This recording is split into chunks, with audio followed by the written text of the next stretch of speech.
when blossoms flower. But it's the Charles Dickens notion of caroling that most of us think about, which explains why we often see carolers donning their gay apparel, like this.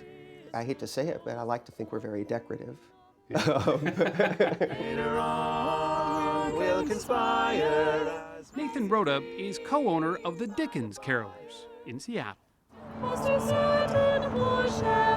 He has nearly a dozen quartets wandering the streets, all Victorian to the core.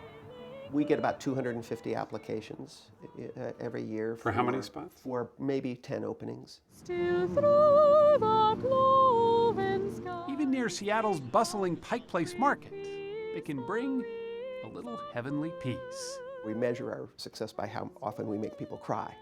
Really? Oh, and it happens all the time, in the most public of places. It happened to Carol Betcher during Oh Holy Night.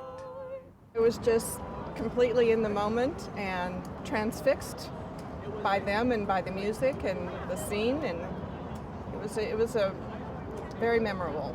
Love and joy come to you. There have also been many touching moments when you're in a hospital and you're singing for somebody in a coma, and that you actually see a response from. Tidings of comfort and joy, comfort and joy. We found Charlene Richardson stuck in a nursing facility this Christmas, struggling with her recent news, a brain tumor. Thank you for coming. Thank you. Do you have a favorite we could sing for you? Oh, little town of Bethlehem. Oh, little town of Bethlehem. As the Dickens carolers filled request after request, Charlene smiled, as if she'd never heard the word cancer, at least for a while. Not so much fun spending Christmas in here, though, is it? No, not so much.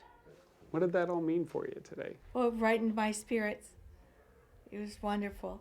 Sing choirs of angels. None of it seems to get old for any of the caroling groups we talked with. Perhaps Nathan summed it up the best.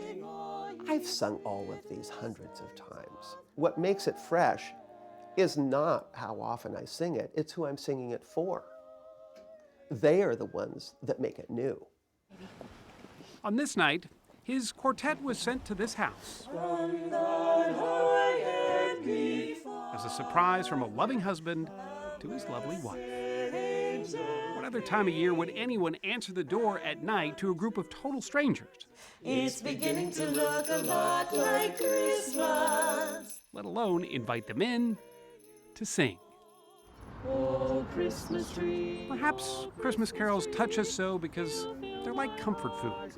They remind us that not everything changes. Christmas tree. They reassure us that traditions matter.